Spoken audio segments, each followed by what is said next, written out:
नमस्कार दोस्तों, एक बार फिर से स्वागत है आपका मेरे यूट्यूब चैनल पर। तो दोस्तों, आज की जो सच्ची घटना मैं सुनाने जा रहा हूँ, ये सच्ची घटना है राजस्थान प्रदेश का एक ज़िला लगता है भीलवाड़ा, और भीलवाड़ा का एक थाना लगता है कोटेटी। दरअसल दोस्तों, जो कोटेटी जो थाना क्षेत्र होता है, इसमें गांव लगता है जिसका नाम होता है नरसिंहपुरा। अब देखिए, यहाँ का रहने वाला एक किसान और उसकी एक बेटी है 17 साल की।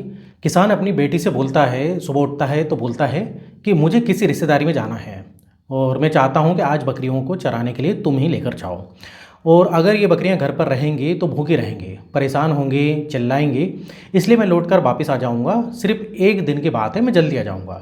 जैसे ही उसने अपनी बेटी से कहा तो बेटी ने कहा, पापा क्यों परेशान हो रहे हो, मैं देख लूँगी, मैं चली जाऊँगी। अब देखिए, सुबह का करीब 9 बजे का समय हो रहा होगा और 2 अगस्त की वो तारीख थी और साल था 2023। उस लड़की ने सारी बकरियों को ले जाने के बाद जंगल में जाती है और उधर चराती है। वो धीरे धीरे करके समय बढ़ रहा था और दोपहर के जैसे ही 3 बजते हैं, बकरियां तो आ जाती लेकिन बेटी वापस लौट कर नहीं आती। माँ ने ध्यान ही नहीं दिया कि भाई कि बेटी आई है कि नहीं आई है। वो धीरे धीरे ऐसे समय जो है बढ़ते जाता है और लगभग बज जाते हैं 4। अब जैसे ही 4 बजते हैं, माँ ने अपनी बेटी को आवाज़ लगाना शुरू कर दिया, लेकिन बेटी का कहीं आता पता नहीं, बेटी का कोई जवाब ही नहीं। इसके बाद पड़ोस में जाती है, पड़ोस में पूछती है कि क्या तुमने मेरी बेटी को देखा है। दरअसल दोस्तों, इस जो बेटी का असली नाम हम इधर कारणवश कुछ जो है मैं नहीं लेना चाहूँगा। तो इधर जो है अपनी बेटी को ढूंढती है और जो है कई जगह पूछती है, पड़ोस में पूछती है, तलाश करती है, लेकिन कहीं भी जो है उसकी बेटी कहीं पर भी नहीं मिलती है। और जहाँ जहाँ जो है उसकी माँ जाती थी और उसकी माँ वहाँ वहाँ जाती जहाँ जहाँ वो जाया करती थी, मतलब कुछ जो मिलने जुलने वाले होते हैं, कुछ उसके दोस्त होते हैं, अड़ोस पड़ोस में जाती थी, लेकिन कहीं पर भी उसकी बेटी नहीं मिलती है। अब उस लड़की की माँ क्या करती है, अपने भतीजे को साथ में लेती है और जहाँ जहाँ वो बकरियों को चराने जाया करती थी या जाती है, उस इलाके में जाती है और उसको ढूंढती है। लेकिन भाई 4 से 5 बज जाते हैं, 5 से 6 बज जाते हैं और इस तरीके से रात हो जाती है, रात के 9 बज जाते हैं, लेकिन लड़के कहीं नहीं मिलते। परिवार वाले परेशान हो जाते हैं। उसके बाद में जो है कोटेटी थाने में जाते हैं और वहाँ जाने के बाद कहते हैं कि साहब, हमारी बेटी जो है आज सुबह बकरी चराने के लिए गई थी, बकरियाँ तो वापस लौट कर आ गई, लेकिन हमारी बेटी वापस लौट कर नहीं आई, हमारी मदद कर दीजिए, हमारी रिपोर्ट लिख लीजिए। अब जैसे पुलिस वाले ये बात सुनते हैं तो पुलिस वाले पूछते हैं आखिरकार उसकी उम्र कितनी है, क्या हुलिया है, कैसी दिखती है, तो ऐसी बातें जो पुलिस वाले पूछते हैं। तो वो उसकी माँ जो बोलती है कि मेरी बेटी की उम्र अभी जो है 17 साल की है और जो है लंबाई उसकी जो है लगभग 5.5 फुट के आसपास है और बहुत ही अच्छी दिखती है, गोरी है, सुंदर है। तो इस प्रकार से हुलिया जो है उसकी माँ बताती है। अब इधर जो है भाई उसकी माँ बोलती है कि एफआईआर दर्ज कर लीजिए, आप रिपोर्ट लिख लीजिए और मेरी जो बेटे को ढूंढने में मदद करिए। अब देखिए, आज से पहले वो अब ये भी बताती है कि आज से पहले कभी भी बिना बताए वो उसकी बेटी जो है ऐसे कहीं नहीं गई। अब पुलिस वाले बोलते हैं कि चलिए ठीक है, कुछ उसके पहचान पत्र वगैरह बता दो। तो वो अपना आधार कार्ड, जो उसकी माँ जो होती है वो आधार कार्ड उसको दिखाती है, लेकिन जो है पुलिस इधर उसकी एफआईआर नहीं लिखती है और बहाने बना रही थी। कहते हैं कि अगर तुम्हारे पास कोई मार्कशीट हो या कोई टीसी हो, कुछ भी हो, तो जो है आप हमें बताइए, तो हम उसकी जो एफआईआर दर्ज करेंगे। तो ऐसे करते करते पुलिस काफ़ी ज़्यादा उनको परेशान करती है और एफआईआर दर्ज नहीं करती है। अब दोस्तों, इधर जो है पुलिस वाले काफ़ी टाल मटोल करते हैं और उसकी एफआईआर दर्ज नहीं करते हैं। अब भाई इनकी फैमिली जो है उधर से निकल जाती है, उसकी माँ का लेकिन मन नहीं मानता और फिर से जो है वो जंगल की ओर निकल जाती है जहाँ पर वो बकरियाँ चराने जाती थी। फिर से वो ढूंढना शुरू करती है, गाँव से कुछ दूरी की बात है। आखिरकार एक ऐसी जगह पहुँच जाती है और करीब रात के 12 या 12:30 बज रहे होंगे और एक जगह पर जो है एक चप्पल मिल जाती है। और ये जहाँ पर चप्पल मिलती है वहाँ से लगभग 200 मीटर की दूरी पर जो है एक कालबेरिया नाम की प्रजाति के कुछ लोग रहते हैं, उनके डेरे वगैरह बने रहते हैं। और दूसरी साइड में वो देखते हैं कि कोयले की लगभग 5 भट्टियाँ हैं जहाँ पर कोयला वगैरह जो है भाई पकाया जाता है। अब ये जो है चप्पल देखने के बाद उसकी माँ ने आवाज़ लगाने की कोशिश की, बार बार वो अपनी बेटी के लिए आवाज़ लगा रही थी, उसका नाम बुला रही थी, लेकिन उसकी बेटी कहीं सुनती नहीं है, ना ही आती है। अब आखिरकार उन्होंने एक नज़र देखी या एक जगह पर उनकी नज़र पड़ती है, वहाँ 5 भट्टियाँ हैं जो बड़ी बड़ी भट्टियाँ होती हैं। उनमें से 5 में 4 भट्टियाँ तो बिल्कुल शांत थे, लेकिन एक भट्टी जो है वो धधक रही थी, उसमें से आग आग जो निकल रही थी। और उसमें आग तो निकल रही थी लेकिन कुछ अजीब सी दुर्गंध या बदबू जो है आ रही थी। माँ वहाँ पर बिल्कुल पास पहुँच जाती है और माँ जो है उसकी जो माँ होती है वो अपने भतीजे से बोलती है कि भाई ये भट्टी जल क्यों रही है, क्योंकि भाई इन दिनों में तो भट्टी जलती नहीं है, ये अकेली भट्टी क्यों जल रही है, क्योंकि इन दिनों में जो है कोयला पकता नहीं या तो फिर तैयार नहीं होता है।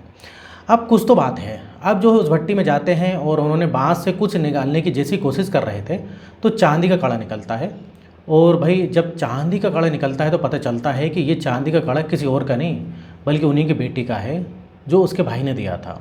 अब इधर पर क्या होता है कि वो भट्टी से और कुछ निकालने की कोशिश करते हैं तो वहाँ से हाथ निकलता है। अब हाथ निकलने के बाद जो है अब पुलिस के पास तक बात पहुँच जाती है, क्योंकि पुलिस के पास तो बात इसलिए पहुँचती है क्योंकि माँ जाती है दौड़ते दौड़ते पुलिस के पास और पुलिस से बोलती है कि भाई मेरी बेटी के साथ कुछ ना कुछ जो है गलत हुआ है, आप मदद करिए। और जो है पुलिस ने फिर भी नहीं सुना।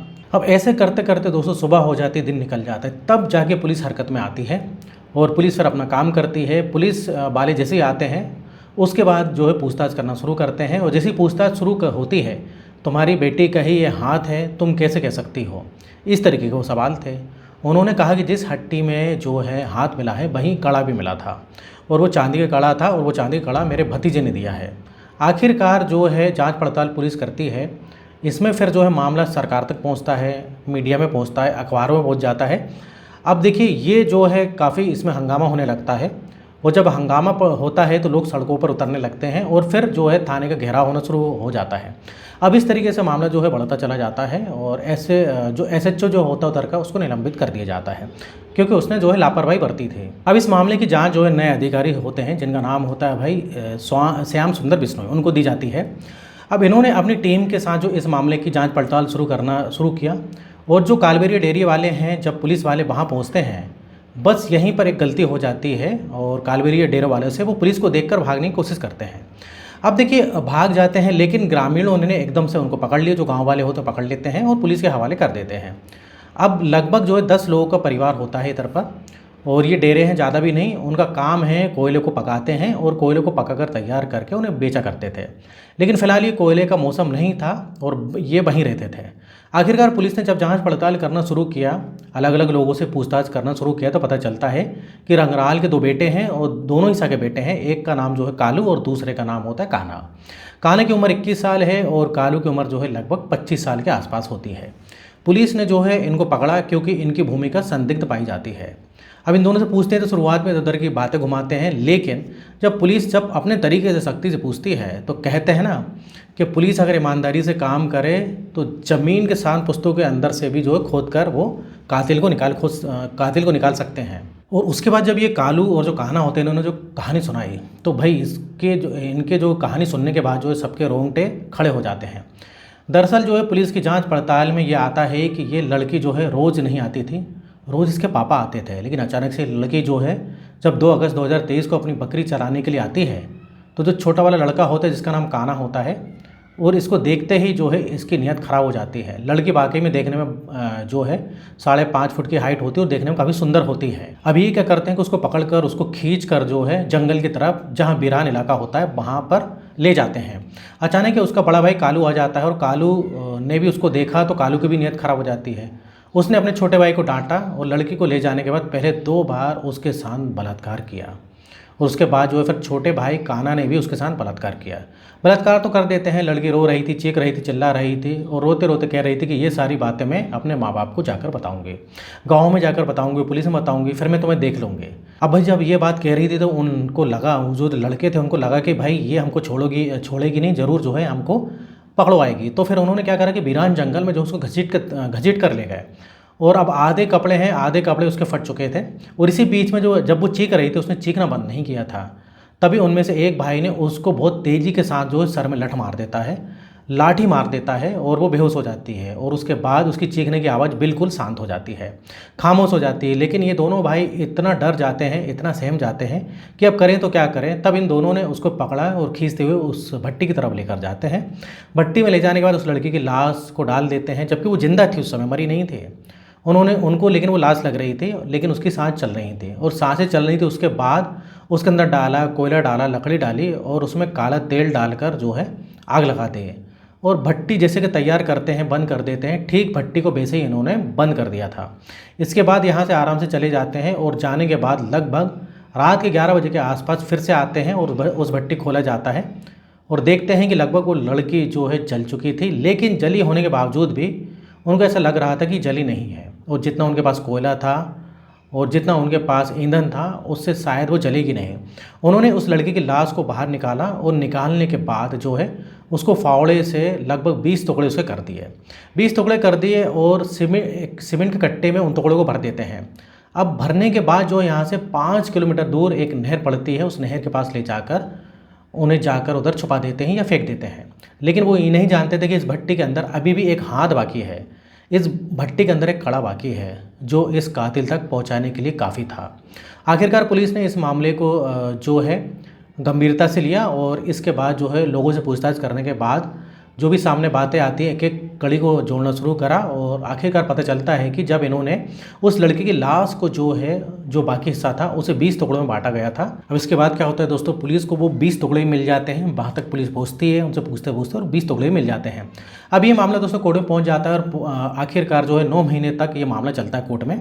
और 9 महीने के बाद 18 मई 2024 को जो है भीलवाड़ा की पोक्सो एक्ट अदालत ने दोनों भाइयों को दोषी मानते हुए और जो भी सबूत वगैरह मिलते हैं, डॉक्टर की रिपोर्ट मिलती है, उसके आधार पर इन्हें फांसी की सज़ा का हुक्म सुनाया गया है। हालांकि इसमें और भी कुछ लोग मिले हुए थे, करीब 7 से 9 लोग और मिले हुए थे, लेकिन कुछ साबित नहीं हो पाता है तो उनको जो है सज़ा नहीं मिल पाती। हालांकि इन दोनों भाइयों को सज़ा मिल गई है और अभी भी जो है केस वगैरह चल रहा है। दोनों भाइयों ने जो है हाई कोर्ट में जो है अपील की है और जो है हालांकि वो स्वीकार तो कर लेते हैं, लेकिन कोर्ट में जाने के बाद वो स्वीकार नहीं करते हैं कि पुलिस ने हमको मार मार कर ये सब कुछ करवाया है। लेकिन साइंटिफिक जो सबूत हासिल हुए हैं और उसके बाद जो वकील ने जो सबूत बताए गए हैं, सबूत दिए हैं, उससे ये साबित हो जाता है कि भाई इन्हीं ने जो है उस लड़की का बलात्कार करके कत्ल किया है।